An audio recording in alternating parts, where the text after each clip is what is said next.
Hello student, welcome to my channel Shravan lecturer. आज हम आपको बताने वाले हैं जो आपका क्लास 10 सामाजिक विज्ञान है उसका बहुत सारे महत्वपूर्ण प्रश्न जो आपके बोर्ड एग्जाम में 100% आएगा, बोर्ड परीक्षा में जरूर पूछा जाएगा।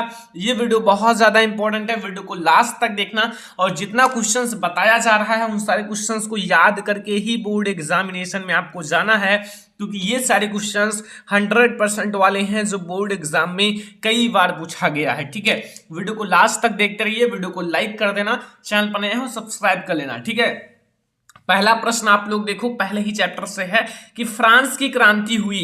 जो फ्रांस की क्रांति है वो कब हुआ था? ठीक है, यहाँ का ऑप्शन है आपका 1788 ईस्वी, खा है 1789 ईस्वी, एंड गा है 1790 ईस्वी, एंड घा है 1787 ईस्वी। तो अगर आपको पता है कि फ्रांस की क्रांति कब हुई थी तो बहुत अच्छी बात है, और अगर आपको नहीं पता तो मैं आपको बता देता हूं, जो फ्रांस की क्रांति है वो 1789 ईस्वी में हुआ था। ठीक है, कब हुआ था? 1789 ईस्वी। याद रखना, बहुत ज्यादा इंपॉर्टेंट क्वेश्चन है, बोर्ड एग्जाम में पूछा भी गया है कई बार। दूसरा क्वेश्चन है कि करो या मरो, ये नारा आपने सुना होगा। करो या मरो का नारा किसका था? ये नारा आपने सुना होगा, करो या मरो का नारा किसका था? का ऑप्शन है आपका सुभाष चंद्र बोस, खा है भगत सिंह, गा आपका है चंद्रशेखर आजाद, एंड गा है आपका महात्मा गांधी। तो आई होप कि आपको पता होगा कि करो या मरो का नारा किसका था। ठीक है, तो करो या मरो का नारा जो था वो था महात्मा गांधी जी का। ठीक है, जब अंग्रेजों का शासन था तब महात्मा गांधी जी ने ये नारा दिया था कि करो या मरो, अगर करना है तो कुछ करो वरना इससे अच्छा मर जाओ। ठीक है, ये हमारा है क्वेश्चन नंबर 2, बहुत ज्यादा इंपॉर्टेंट ऑब्जेक्टिव क्वेश्चन है, याद करके ही बोर्ड एग्जामिनेशन में जाना है। क्वेश्चन नंबर 3 है कि जो महामंडी है, महामंडी का प्रारंभ किस वर्ष हुआ? ठीक है, जो महामंडी है यहां आप लोग देख सकते हो, महामंडी का प्रारंभ किस वर्ष हुआ था? ऑप्शन का है हमारा 1919 में, खा है 1924 में, गा है 1929 में, एंड घा है 1934 में। ठीक है, तो आपको बताना है कि जो महामंडी है उसका प्रारंभ किस वर्ष हुआ। आई होप कि आपको पता होगा, अगर नहीं पता है कोई दिक्कत नहीं, मैं आपको बताऊंगा, बट उसे याद कर लो हमेशा के लिए कि आप कभी भी भूलो मत। ठीक है, तो इनका जो आपका प्रारंभ हुआ था वो 1929 ईस्वी में हुआ था। जो महामंडी है इसका प्रारंभ 1929 ईस्वी में हुआ था। ये हमारा क्वेश्चन नंबर 3 है। आई होप कि आपको समझ में आ ही गया होगा। क्वेश्चन नंबर 4 देखो कि कपास की खेती के लिए कौन सी मृदा उपयुक्त है? अगर आपको कपास की खेती करना है तो उसके लिए कौन सी मृदा सबसे ज्यादा अच्छा है, किसमें सबसे ज्यादा कपास होगा? ठीक है, ये आपको बताना है कि कपास की खेती के लिए कौन सी मृदा उपयुक्त है। तो जो हमारा का ऑप्शन है वो है काली मृदा, खा है हमारा जलोढ़ मृदा, एंड गा है हमारा जो लाल मृदा है, एंड घा हमारा है लेटराइट मृदा। तो कपास की खेती के लिए कौन सी मृदा सबसे ज्यादा उपयुक्त मानी जाती है? आई होप कि आपको पता होगा। अगर नहीं पता है तो मैं आपको बता दूं, जो कपास की खेती की जाती है वो ज्यादा इंपॉर्टेंट होता है काली मृदा। ठीक है, काली मृदा इसके लिए सबसे ज्यादा उपयुक्त है अगर कपास की खेती करना है तो। ठीक है, तो ये हमारा क्वेश्चन नंबर 4 है। अब हम लोग देखेंगे जो हमारा क्वेश्चन नंबर 5 है। क्वेश्चन नंबर 5 जो हमारा है उसमें है कि निम्नलिखित में से कौन सी एक रेशेदार फसल है जिसमें रेशे होते हैं? ठीक है, रेशेदार फसल है। का हमारा ऑप्शन है जूट, खा है कॉफी, गा है जौ, एंड घा है रबड़। तो आपको ये बताना है कि इन चारों में से कौन सी एक रेशेदार फसल है। आई होप कि आपको पता होगा, आपके पास ऑप्शंस भी 4 दिए हुए हैं। बोर्ड एग्जाम में ऐसे ही क्वेश्चंस आएंगे और अगर आपको पता रहेगा तो आप उसका उत्तर लिख दीजिएगा। ये हमारा होगा जूट।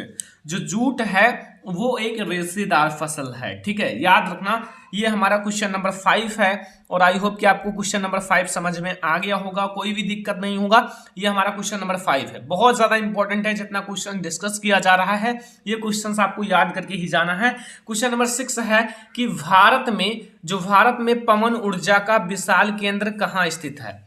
ठीक है, भारत में जो पवन ऊर्जा है, ठीक है, इसका विशाल केंद्र कहाँ स्थित है ये आपको बताना है। का ऑप्शन है हमारा उत्तराखंड, खा है हमारा तमिलनाडु, गा है हमारा हिमाचल प्रदेश, एंड घा है राजस्थान। ठीक है, तो भारत में जो पवन ऊर्जा का विशाल केंद्र है ना वो तमिलनाडु में स्थित है। कहाँ स्थित है? तमिलनाडु में। ठीक है, भारत में जो विशाल मतलब पवन ऊर्जा का विशाल केंद्र है वो तमिलनाडु में स्थित है, याद रखना, बहुत ज्यादा इंपॉर्टेंट है। Question number 6। अब हम लोग देखेंगे क्वेश्चन नंबर 7। ठीक है, क्वेश्चन नंबर 7 है कि निम्न में से कौन सा परिवहन साधन भारत में प्रमुख साधन है। इन चारों में से कौन सा परिवहन साधन है जो भारत में प्रमुख साधन है, मतलब भारत में उसका ज्यादा उपयोग किया जाता है। ठीक है, का है आपका पाइपलाइन, खा है रेल परिवहन, गा है सड़क परिवहन एंड घा है वायु परिवहन। तो अब आप लोग बताओ कि भारत में इन चारों में से किसका उपयोग ज्यादा किया जाता है, किस चीज का ज्यादा डिमांड है। पाइप परिवहन का है या नहीं, पाइप परिवहन के द्वारा कौन साधन मतलब वाहन करता है, कौन यात्रा करता है। रेल परिवहन के द्वारा किया जाता है, बट सबसे ज्यादा पूछा जा रहा है सबसे प्रमुख साधन, तो ये भी उतना ज्यादा प्रमुख नहीं है। वायु परिवहन से बहुत कम ही लोग, जो अमीर लोग हैं वही परिवहन करते हैं। लेकिन सड़क परिवहन जो है इसके द्वारा सभी लोग परिवहन कर सकते हैं, सड़क के द्वारा, क्योंकि सड़क पर देखते हो अगर आपके पास 10 रुपये भी हैं तो आप आ जा सकते हो, परिवहन कर सकते हो। तो ये सड़क परिवहन जो है भारत में सबसे ज्यादा उपयुक्त साधन है, ये याद रखना, बहुत ज्यादा इंपॉर्टेंट क्वेश्चन है, बोर्ड एग्जाम में पूछा जा सकता है। ठीक है, आई होप कि आपको याद रहेगा। अगला क्वेश्चन है क्वेश्चन नंबर 8 कि भारत में यहाँ औरतों के लिए आरक्षण की व्यवस्था है। भारत में जो है औरतों के लिए आरक्षण की व्यवस्था है, कहाँ है ये आपको बताना है। हमारा का ऑप्शन है लोकसभा, खा है विधानसभा, गा है मंत्रिमंडल या फिर घा पंचायती राज संस्थाएं। तो भारत में जो औरतों के लिए आरक्षण की व्यवस्था है इन चारों में से कहाँ है ये आपको बताना है। तो भारत में जो औरतों के लिए आरक्षण की व्यवस्था है वो पंचायती राज संस्थाओं में है। कहाँ है, पंचायती राज संस्थाओं में है। ठीक है, याद रखना, ये हमारा क्वेश्चन नंबर 8 है और आपके लिए इंपॉर्टेंट है, बोर्ड एग्जाम में कई बार पूछा गया है। तो ये है हमारा क्वेश्चन नंबर 8, आप लोग याद रखना ये सारे क्वेश्चंस बोर्ड एग्जाम के लिए। क्वेश्चन नंबर 9 है, ये भी बहुत ज्यादा वीआईएमपी क्वेश्चन है, जो कि आपको दिख रहा है कि निम्नलिखित में से उत्पादन का साधन है। निम्नलिखित में से जो उत्पादन का साधन है जिसके द्वारा हम लोग उत्पादन कर सकते हैं, का ऑप्शन है हमारा पूंजी, खा है लाभ, गा है सेवाएं, घा है कर। तो अब आप लोग बताओ कि इन चारों में से कौन सा उत्पादन का साधन है। देखो यहाँ एक ऑप्शन सही है, वो है पूंजी। अगर आपके पास पूंजी है लगाने के लिए तो आप उत्पादन कर सकते हो। अगर आपको एक दुकान खोलना है, एक शॉप खोलना है, तो फिर आपको पूंजी चाहिए। अगर आपको खेतों में बुआई करना है नए फसल का तो भी आपको पूंजी चाहिए। अगर आपको कुछ भी करना है तो हमें पूंजी की आवश्यकता पड़ेगी। ये है हमारा क्वेश्चन का राइट आंसर 9 नंबर क्वेश्चन का। क्वेश्चन नंबर 10 है कि भारत में उपभोक्ता संरक्षण अधिनियम कब पारित किया गया। भारत में जो उपभोक्ता संरक्षण अधिनियम है वो कब पारित किया गया। का ऑप्शन है हमारा 1982 में, खा है 1984 में, गा है 1985 में एंड घा है 1986 में। लेकिन यहां पूछ रहा है कि उपभोक्ता संरक्षण अधिनियम, तो उपभोक्ता संरक्षण अधिनियम जो है 1986 में पारित किया गया है, ये याद रखना 1986 में। ठीक है, ये हमारा है क्वेश्चन नंबर 10 और आप लोग यहां तक याद रखना। हम लोग इसमें 10 क्वेश्चन ऑब्जेक्टिव डिस्कस कर लिए जो बोर्ड एग्जाम के लिए वीआईएमपी हैं, बोर्ड एग्जाम में कई बार पूछा भी गया है। तो ये हमारा 10 ऑब्जेक्टिव क्वेश्चंस हैं। अभी हमारे पास बहुत सारे क्वेश्चंस हैं जो डिस्कस करना है। अब हमारा यहाँ से क्वेश्चन नंबर फर्स्ट स्टार्ट होता है। अभी हम लोगों ने ऑब्जेक्टिव क्वेश्चंस डिस्कस किए जो बोर्ड एग्जाम के लिए काफी ज्यादा इंपॉर्टेंट थे। अब हम लोग ऑब्जेक्टिव हो चुका है, अब हम लोग अति लघुत्तरीय लघुत्तरीय सारे डिस्कस करने वाले हैं।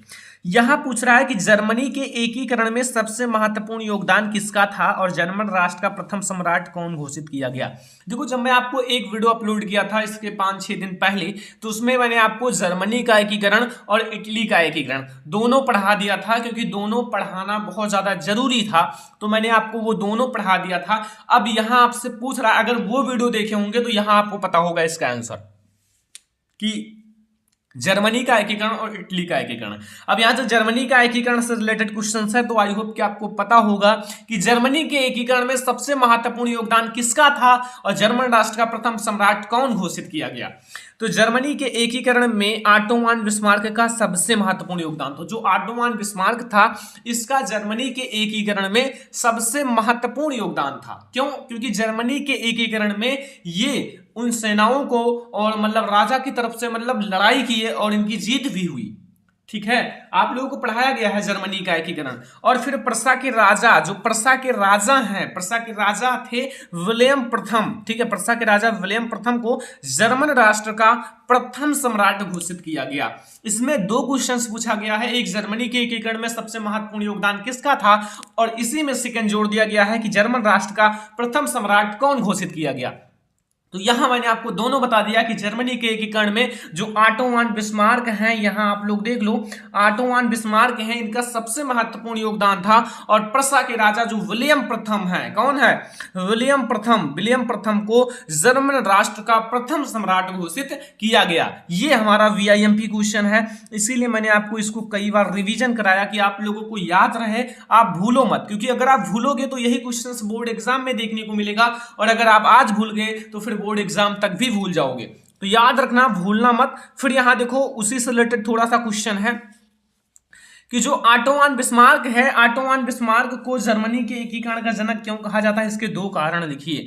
देखो, इससे रिलेटेड है। देखो, मैंने इससे रिलेटेड क्यों ले लिया, क्योंकि ये दोनों क्वेश्चंस बोर्ड एग्जाम के लिए इंपॉर्टेंट था, और ये दोनों आपको एक साथ याद रहेगा तो काफी अच्छा रहेगा। देखो, आपको मैं दोनों कारण बताता हूं कि पहला है कि जो बिस्मार्क ने सुधार एवं कूटनीति के अंतर्गत जर्मनी के क्षेत्र का प्रसाकरण अथवा प्रसा का एकीकरण करने का प्रयास किया। ये हमारा कारण है पहला। ठीक है, ये पहला कारण है कि बिस्मार्क ने सुधार एवं कूटनीति के अंतर्गत जर्मनी के क्षेत्रों का प्रसाकरण अथवा प्रसा का एकीकरण करने का प्रयास किया। और दूसरा हमारा जो है, दूसरा आप यहां समझो, मैं आपको लिख कर समझा देता हूं, ठीक है, ताकि आप लोग हमेशा याद रखो कि जो बिस्मार्क है, कौन है? बिस्मार्क। बिस्मार्क ने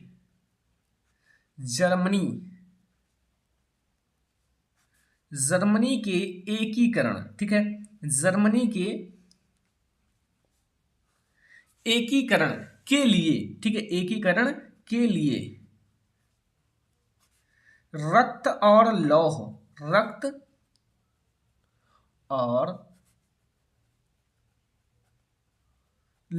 ठीक है, रक्त और लौह की नीति, रक्त एंड लौह का एक नीति था, रक्त एंड लौह की नीति का, या फिर रक्त एंड लौह की नीति का पालन किया। बस इतना छोटा सा हमारा दूसरा कारण है। मैं आपको बहुत सॉल्व में बता रहा हूं, अगर जितना मैं बता रहा हूं इतना लिखोगे, एक भी मार्क आपका बोर्ड एग्जाम में नहीं कटने वाला है, सारा मार्क्स मिलेगा। तो ये दोनों आप कारण याद रखना। फर्स्ट आपके सामने है कि बिस्मार्क ने सुधार एवं कूटनीति के अंतर्गत जर्मनी के क्षेत्रों का प्रसाकरण अथवा प्रसा का एकीकरण करने का प्रयास किया। और दूसरा जो हमारा है वो है बिस्मार्क ने जर्मनी के एकीकरण के लिए रक्त और लौह की नीति का पालन किया। ये दोनों क्वेश्चंस आपको समझ में आए। अब हम लोग अगला क्वेश्चंस देखेंगे। क्वेश्चन नंबर 3, जो हमारा क्वेश्चन नंबर 3 है कि जैव और अजैव संसाधन क्या होते हैं, कुछ उदाहरण दीजिए। जो जैव संसाधन होते हैं और अजैव संसाधन, देखो, जैव और अजैव इन दोनों के बारे में समझना जरूरी है, क्योंकि ये बोर्ड एग्जाम के लिए वीआईएमपी क्वेश्चन है। ठीक है, जैव और अजैव। देखो, इसका मतलब है जैव मतलब आपको कुछ लगता है जीवन मतलब जिसमें जीव होते हैं, और अजैव यानी कि इसका विपरीत है, इसका मतलब इसमें जीव नहीं होते हैं। तो जैव संसाधन का मतलब होता है वे संसाधन जिनकी प्राप्ति जीव मंडल से होती है, मतलब वे संसाधन जिनकी प्राप्ति जीव मंडल से होती है, जिसमें जीवन यापन होता है, और जिसमें जीवन यापन होता है, जीवन व्याप्त होता है, जैव संसाधन कहलाता है। जैव संसाधन, देखो, बहुत आसान ट्रिक है, बहुत आसान तरीका है याद करने का कि वे संसाधन जिनकी प्राप्ति जीव मंडल से होती है और जिसमें जीवन व्याप्त होता है, जैव संसाधन कहलाता है। और एग्जाम्पल के लिए आप लोग लिख सकते हो, जैसे आपके मनुष्य हैं, वनस्पति जाति है या वनस्पति जगत है, पशुधन है जिसमें पशु पाले जाते हैं, प्राणी जगत है, सारे इसी में आते हैं। तो मैं आपको कुछ एग्जाम्पल्स बता देता हूं, जैसे मनुष्य हैं और वनस्पति जगत हैं,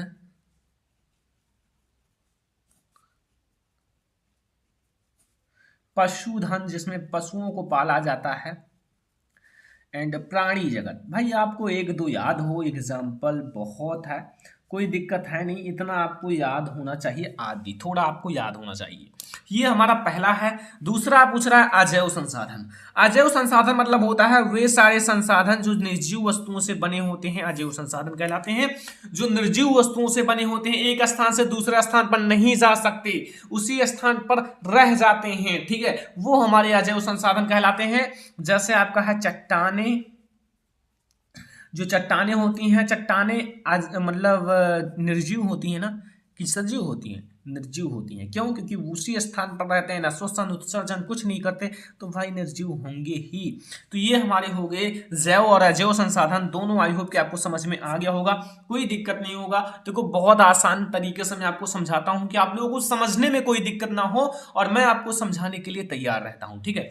अगला क्वेश्चन नंबर 4 देखो कि रोपण कृषि की 2 विशेषताएं लिखिए। देखो रोपण कृषि, मरुस्थलीय मृदा, इन सारी की विशेषताएं पूछी जाती हैं, आपको याद रखना चाहिए। जैसे आपकी वन मृदा, मरुस्थलीय मृदा, रोपण कृषि एंड और कुछ कृषि है उसका भी तो पूछा जाता है, तो आप लोग याद रखो। जैसे हम रोपण कृषि के बारे में पूछते हैं तो रोपण कृषि की 2 विशेषताएं निम्नलिखित हैं। जैसे फर्स्ट है रोपण कृषि व्यापक क्षेत्र में की जाती है। जो रोपण कृषि है वो व्यापक क्षेत्र में की जाती है, मतलब जहां ज्यादा स्थान होता है, मतलब बहुत ज्यादा खेत होते हैं ना, वहां रोपण कृषि की जाती है। और अगर ज्यादा व्यापक क्षेत्र होगा तो इस कृषि में अधिक पूंजी, पूंजी मतलब जो मतलब पूंजी होता है, किसी चीज को बोना है या फिर किसी चीज को काटना है तो फिर पूंजी की आवश्यकता पड़ेगी, क्योंकि बहुत ज्यादा क्षेत्र है तो एक दो लोगों से काम चलेगा नहीं, बहुत ज्यादा श्रमिक, यहाँ देखो, और श्रमिक, पूंजी, इन सारी चीजों को बहुत ज्यादा आवश्यकता होगी। तो ये हमारा है रोपण कृषि की। बहुत आसान तरीका है। देखो पहला अगर आपको याद है कि रोपण कृषि के लिए व्यापक क्षेत्र की आवश्यकता होती है, तो व्यापक क्षेत्र मतलब देखो एक होता है इतना छोटा सा खेत, एक होता है बहुत बड़ा खेत, ठीक है। तो इसमें एक आदमी, तो इसमें समझो 100 आदमी, तो 100 आदमी मतलब देखो कि उसके लिए अधिक पूंजी की आवश्यकता होगी, क्योंकि एक एक आदमी अगर 10 रुपए लेते हैं, 200 रुपए लेंगे तो भाई काफी रुपए हो जाएंगे। तो पूंजी और श्रमिक, श्रमिक मतलब यही 100 श्रमिक है, इसमें 10 श्रमिक है, तो मतलब एक श्रमिक 2 श्रमिक, तो वही कहा गया अधिक पूंजी और अधिक श्रमिकों की आवश्यकता होगी। ओके, समझ में आया। अगला क्वेश्चन देखो, क्वेश्चन नंबर 5 कि लोकतांत्रिक व्यवस्था क्या है। जो लोकतांत्रिक व्यवस्था है उससे आप क्या समझते हो, ठीक है, ये आपसे पूछ रहा है। तो लोकतांत्रिक व्यवस्था, देखो लोकतांत्रिक, जो लोक मतलब होता है पूरा संसार, तो यह एक ऐसी व्यवस्था है जिसके केंद्र में लोग हों। लोग, देखो लोग को लोग में बदला गया है, तो लोग हों अर्थात लोगों द्वारा बनाई सरकार, जो जनता के द्वारा बनाई जाती है सरकार, जो लोगों के हितों के लिए काम करेगी, जो लोगों के हितों के लिए काम करेगी तथा लोगों की इच्छा तक ही बनी रहेगी। जब तक जनता का इच्छा रहेगा कि ये सरकार रहे तब तक ही बने रहेगी, उसके बाद उसे समाप्त कर दिया जाएगा, मतलब उसे सरकार की पद से हटा दिया जाएगा। वो होता है लोकतांत्रिक व्यवस्था। लोकतांत्रिक व्यवस्था काफी आसान है। देखो लोकतांत्रिक जो होता है ना, मतलब यह एक ऐसी व्यवस्था होती है जिसके केंद्र में लोग हों, अर्थात लोगों द्वारा बनाई सरकार, जो जनता के द्वारा सरकार बनाई जाती है। जब जनता के द्वारा ही तो सरकार बनाई जाएंगी, अगर जनता ना चाहे तो फिर सरकार नहीं बन सकती। अगर जनता जिसे चाहे उसे सरकार बना सकती है, और जो लोगों के हितों के लिए काम करेगी तथा लोगों की इच्छा तक ही सीमित रहेगी, यही होती है हमारा लोकतांत्रिक व्यवस्था। आई होप कि आपको समझ में आ गया होगा, क्योंकि बहुत आसान तरीके से मैंने आपको समझाया। ये 5 क्वेश्चन और 10 ऑब्जेक्टिव क्वेश्चन, 15 क्वेश्चन आप लोग याद रखना, और मैं आपको लिए ऐसे छोटे छोटे वीडियोस लाता रहूंगा ताकि आप लोगों को कोई दिक्कत ना हो, एक दिन में याद करने में आपको याद हो जाए, ठीक है। ऐसा नहीं कि आप उसी चीज को 10 दिन याद करो, अगर ये चाहोगे तो आप 1 से 2 डेज में आप याद कर सकते हो, ठीक है। याद भी हो जाएगा कि नहीं, याद हो जाएगा। ये वीडियो बहुत ज्यादा इंपॉर्टेंट था आपकी बोर्ड एग्जाम के लिए। इस वीडियो को लाइक भी करना है, शेयर भी करना है, चैनल पर नए हो सब्सक्राइब भी कर लेना है, ठीक है। और अपने फ्रेंड्स के साथ शेयर कर दो ताकि उन्हें भी मदद मिल सके। हम लोग मिलेंगे नेक्स्ट इंपॉर्टेंट वीडियो में, तब तक के लिए धन्यवाद।